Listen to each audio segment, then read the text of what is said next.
Buen día para todos. Este video nos va a explicar un poco este proceso de la producción de proteínas, en el cual nos vamos a enfocar durante por lo menos las próximas 2 semanas. ¿Listo? Entonces, lo primero que quiero recordar es que nosotros tenemos unas sustancias que son vitales para el funcionamiento de nuestro cuerpo. Esas sustancias son los carbohidratos o azúcares, que tienen la función de producir energía suficiente para que nuestro cuerpo pueda funcionar. La segunda sustancia son los lípidos o las grasas, cuya función en nuestro cuerpo o su principal función es generar una barrera de protección. ¿En dónde genera esa protección? En órganos vitales, como por ejemplo el hígado o el corazón, y sobre el músculo. Aparte de generar una barrera de protección, esos lípidos también nos permiten conservar la temperatura corporal. Si yo tengo muy poca grasa en mi cuerpo, lo más probable es que tenga problemas con ese equilibrio de temperaturas. Y por último, las sustancias en las cuales nos vamos a concentrar de ahora en adelante, que son las proteínas. Las proteínas tienen muchas funciones dentro de nuestro cuerpo, pero tienen 3 que son vitales. La primera es que ellas comunican señales de una célula a otra, es decir, ellas se mandan mensajes para que las células puedan actuar como un equipo. La segunda función, que es tal vez la más importante de todas, es que ellas funcionan como enzimas o tienen una función enzimática. ¿Esto qué quiere decir?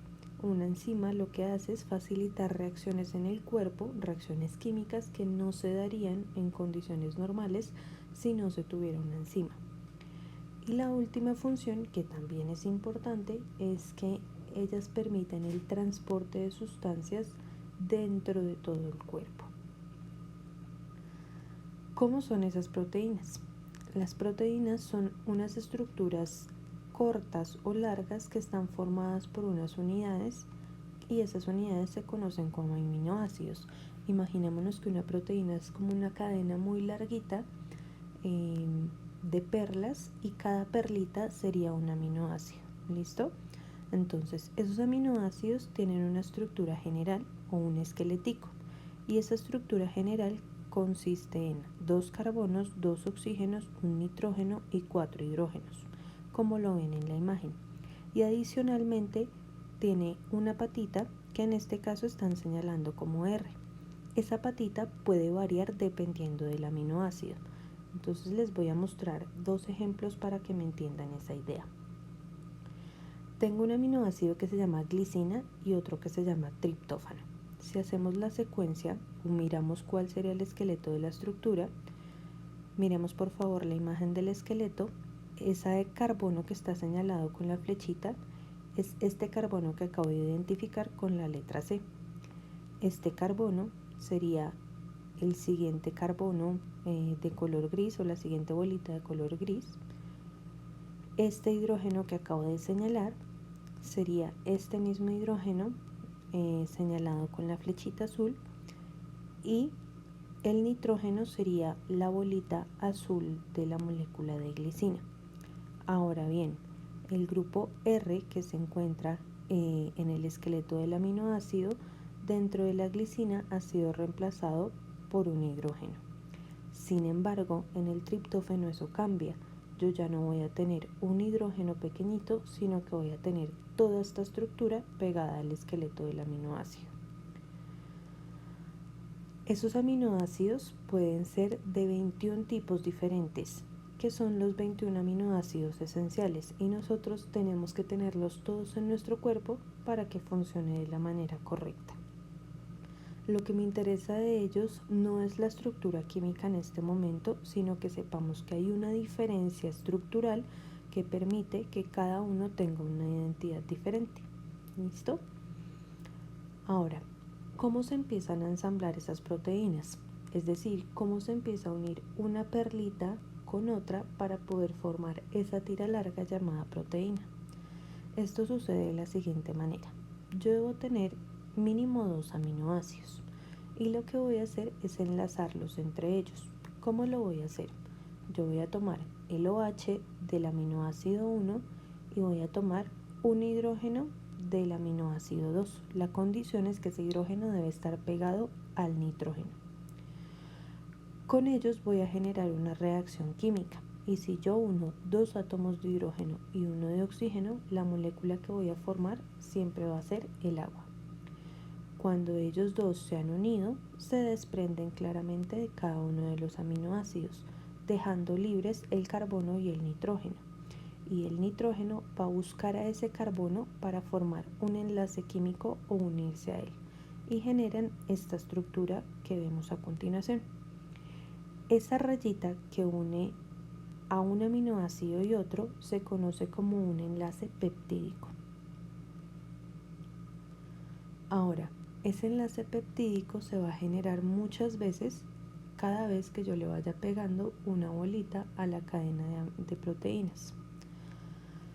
Ahora, ¿cómo se van a ver esas proteínas o qué tipo de estructuras pueden tener las proteínas? Dependiendo de qué tan compleja sea o qué tan larga sea, la proteína va a tener 4 tipos de estructuras. La primera se llama estructura primaria y es una tira muy larga de aminoácidos que están pegaditos uno detrás del otro.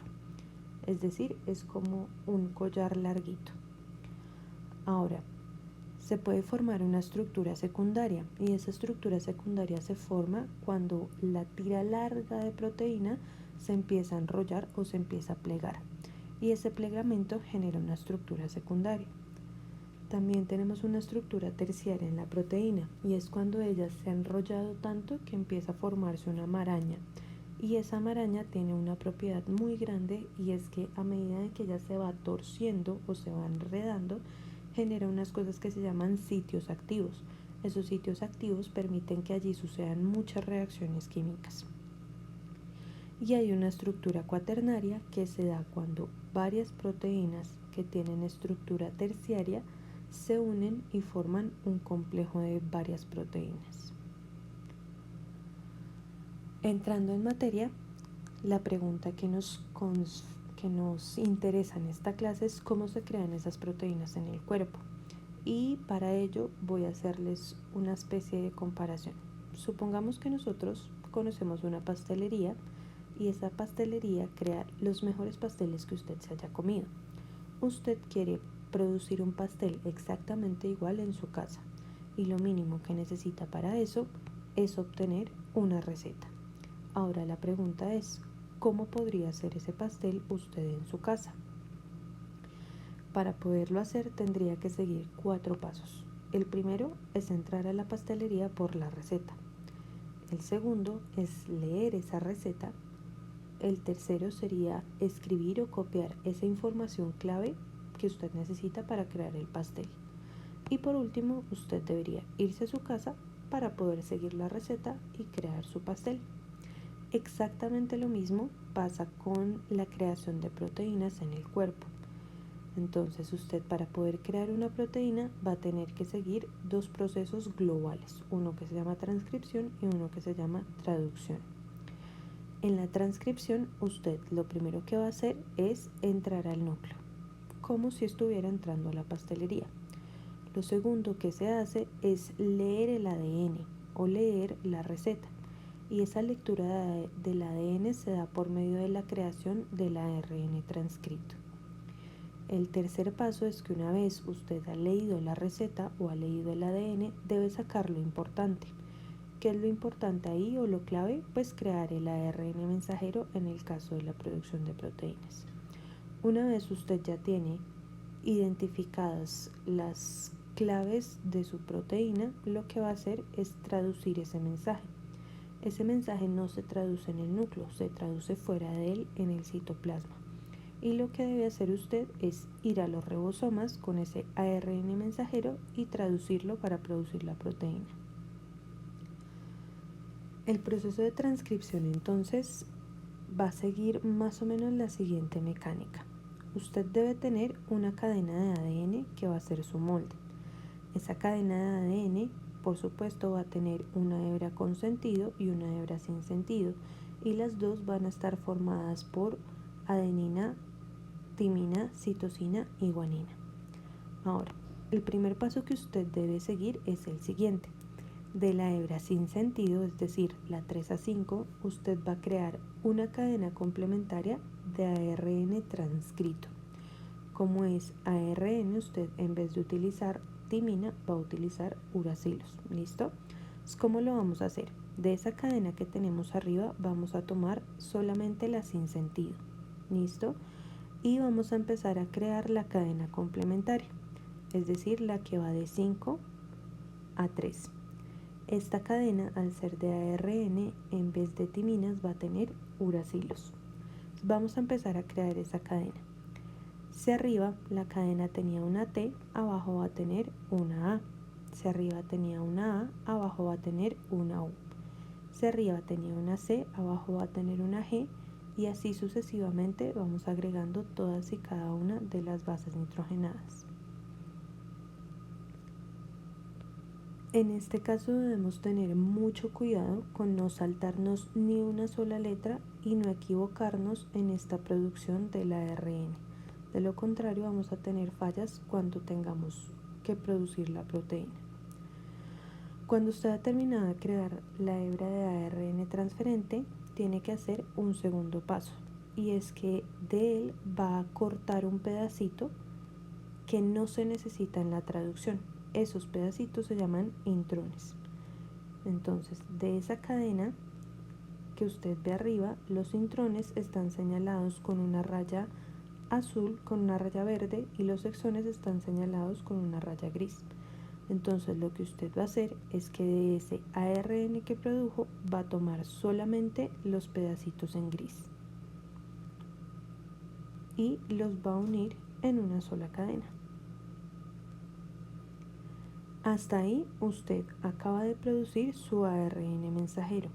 Todo esto se dio en el núcleo y usted va a tomar ese ARN mensajero, él sale del núcleo y se dirige hacia el citoplasma para crear su proceso de traducción. La traducción se hace a partir de ese ARN mensajero, se da por fuera del núcleo y lo realizan unas estructuras llamadas ribosomas. ¿Listo? Los pasos para poder generar esa traducción son los siguientes. Lo primero que usted debe hacer es que del ARN mensajero usted lo va a dividir en codones o en tripletas, que son grupos de 3 nucleótidos. Usted va a seleccionar cada una de sus tripletas. El segundo paso es que para leer esos codones usted lo va a hacer en los ribosomas y ellos se van a traducir a aminoácido teniendo en cuenta el siguiente código. Si usted mira ese código que se llama tabla de codones, usted va a encontrar grupos de 3 letras. Por ejemplo, en la esquina superior izquierda va a encontrar U. Esas 3 letras le van a permitir traducirse a lo que está a su lado, que en este caso es PHE. PHE es fenilalanina y esa es uno de los aminoácidos. ¿Listo? Entonces, vamos a ver un ejemplo de cómo se hace esto. Un ribosoma tiene más o menos esta estructura. En ese ribosoma yo voy a tener un ARN que se conoce como ARN ribosomal.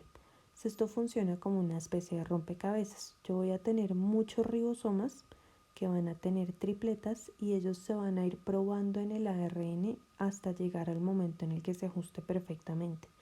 Cuando se ajusten, ellos van a expresar un aminoácido como este. ¿Listo? Entonces, vamos a empezar a hacer la traducción de la cadena que veníamos trabajando.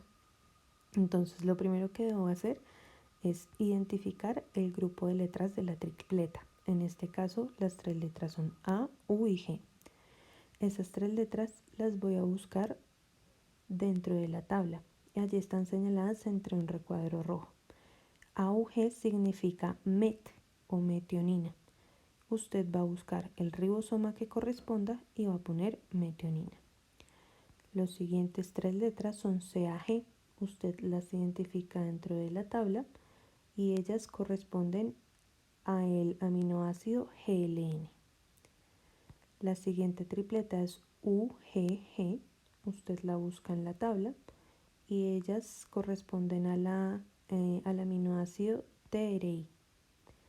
Continúa con la siguiente tripleta, GGC, la busca en la tabla y corresponde a GLI. Continuando, busca está CAG, nuevamente la ubica dentro de la tabla y su traducción es GLN. La siguiente tripleta es UCC, la busca en la tabla y su traducción es serina. Y así sucesivamente hasta terminar la cadena. En el último caso, nuestra tripleta es UAA. Cuando buscamos en la tabla, nos dice que ahí hay un stop. ¿Cómo reconoce nuestras células stop? Porque el ribosoma que se pega allí no tiene un aminoácido. Y como no tiene un aminoácido, él indica que allí se termina la proteína. Y finalmente esa proteína se suelta y la obtenemos solita.